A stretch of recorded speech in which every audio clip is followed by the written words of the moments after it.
Okay. Um, so we're going to look at styling the footer now. Um, so as I mentioned before, I usually put a smaller version or of the logo or the logo's icon in the footer, and I will usually create a link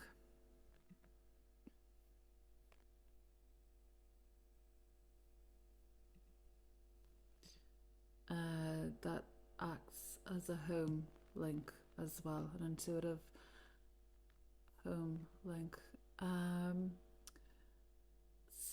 I mean, Squarespace does offer some section layouts.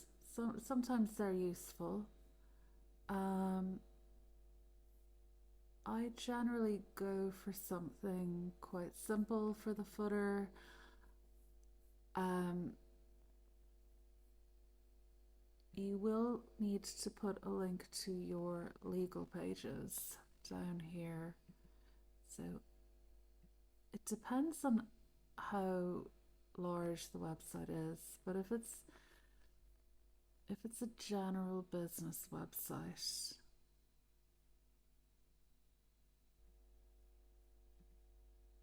you might have more extensive websites where you will need different columns, like one for customer service, one for legal pages, um, one for social, one for site navigation.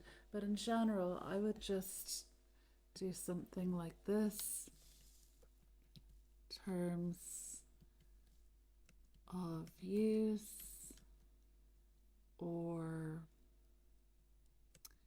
you could also have T and C, or terms and conditions.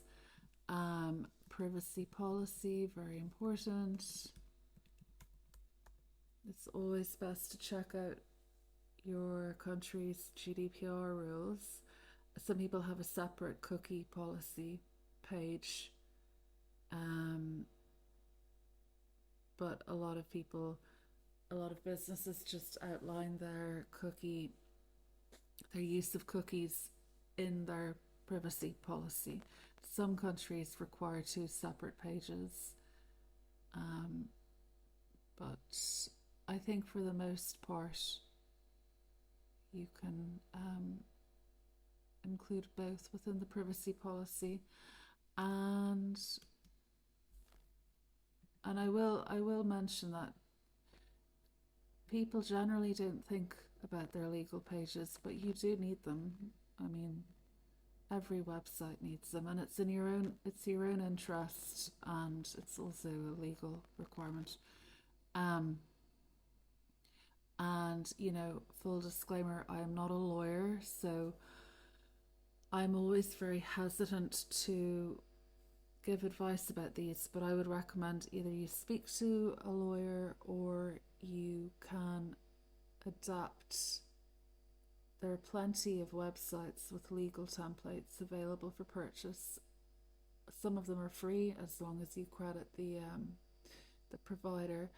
Um, yeah, so I would suggest if you don't have a lawyer for this, then I would suggest that you download and adapt ready-made legal templates, um, for your business purposes. So some of them will include clauses on membership, user-generated content. Not all of these clauses will be relevant, so it's very important that you go through it and adapt it for your business needs. If you are working for clients, I recommend that you insist that they supply this content. Obviously, you can set up the pages, and then I wouldn't even have links to all the various pages down here. I would have the basics, that you need, such as book or reservations. No, actually, for a restaurant, I would just have book.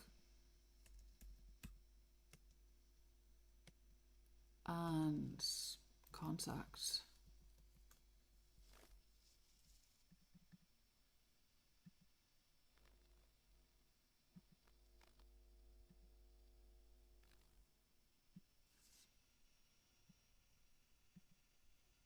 So we would link those to the various pages. In this case, we only have contact ready created. And again, you might want to adjust the colors there. I'm going to keep the links white to match our icon above. And then I think it's quite important down here to put the social links. So in order to do that, I will put in a block called social links, surprise. And just for demonstration purposes, I've just put in hashtag links so they appear, but generally the social block link will be blank, and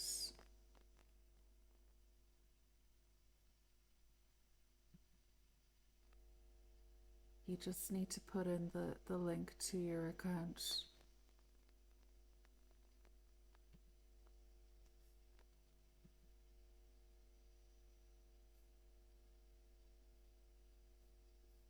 You know, you can put in a TikTok link, LinkedIn.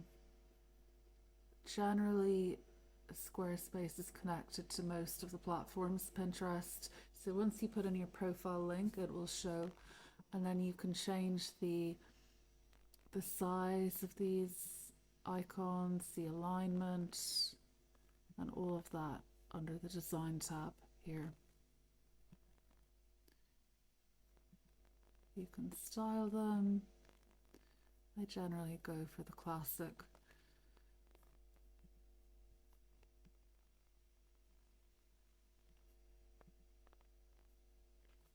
Okay.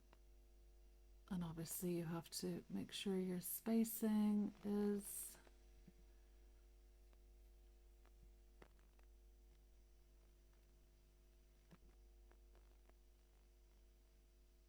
you might even change the height of the section, but you will end up, and I will always put a copyright symbol with the year down at the bottom. I will show you how to do that.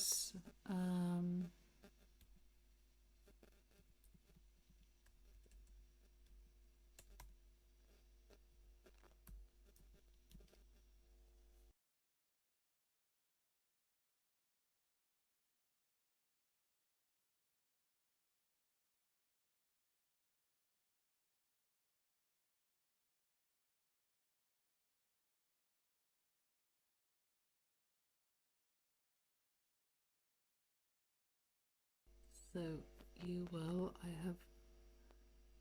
will put a little text box, make it the smallest possible, and because you really don't want this to be very intrusive at all, and you can paste in your copyright symbol and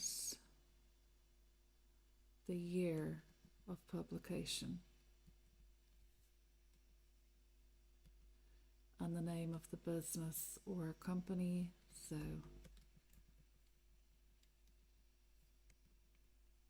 the fig tree, all rights reserved.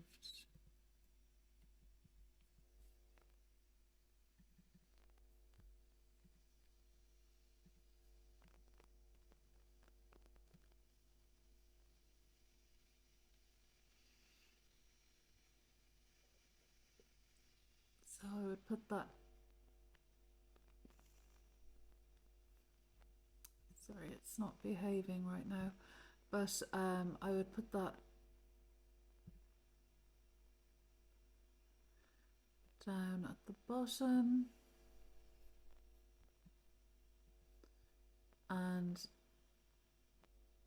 and you know, some businesses, they like to put their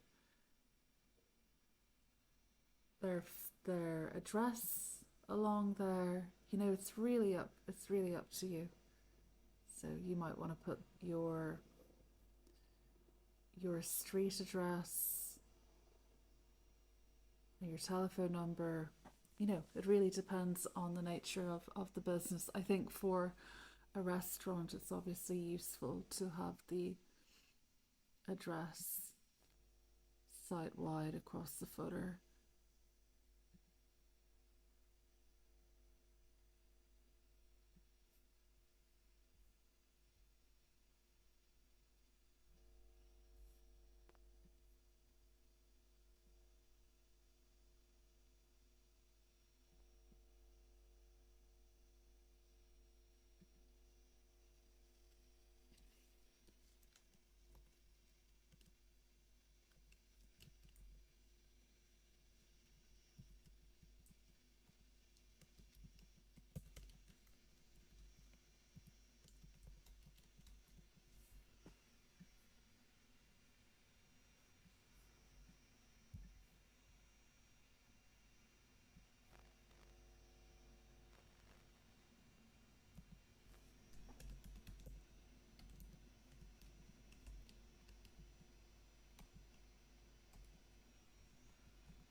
And then I'll often put in, like for this section, if you are putting in the telephone number, I'll often put in a pipe divider, um, which can just look a bit more elegant.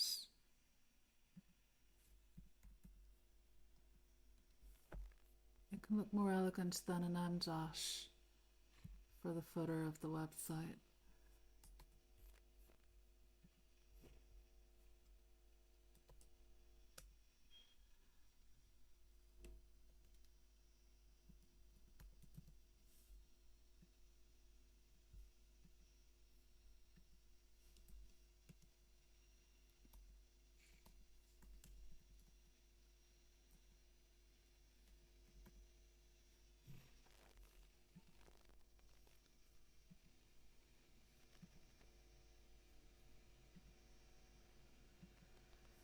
And you can center that.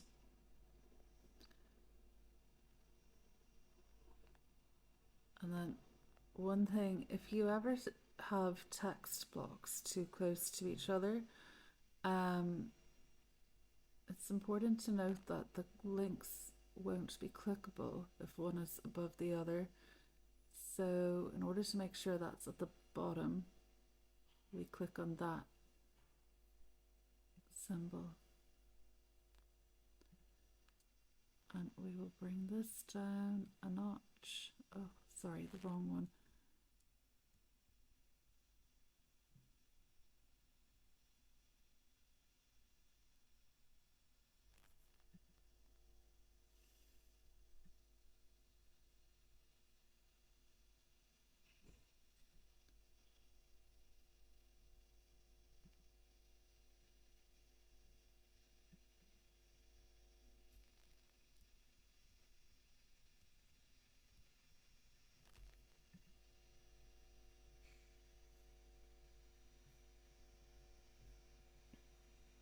So yeah, you can do something like this. Obviously, you might want to adjust the spacing, and it is very important. I mean, I might even suggest closing in the gaps on this one, which will give you a little bit more control.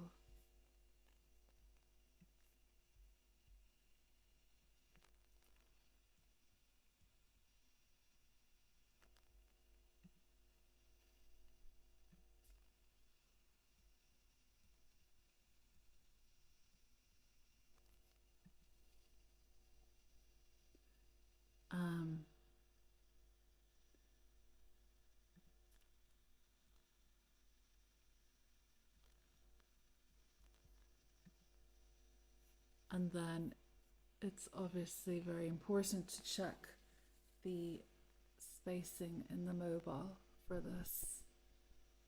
Sometimes I find with the footer sections,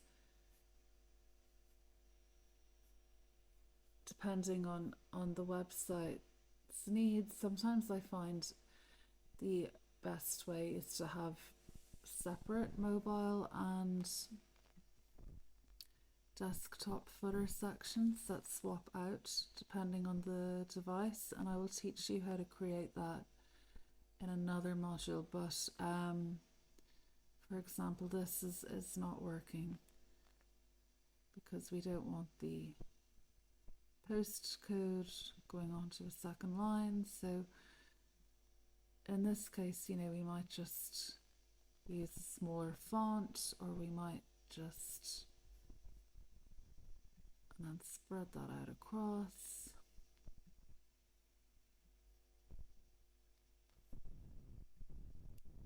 And you'll have to check that again on the device itself.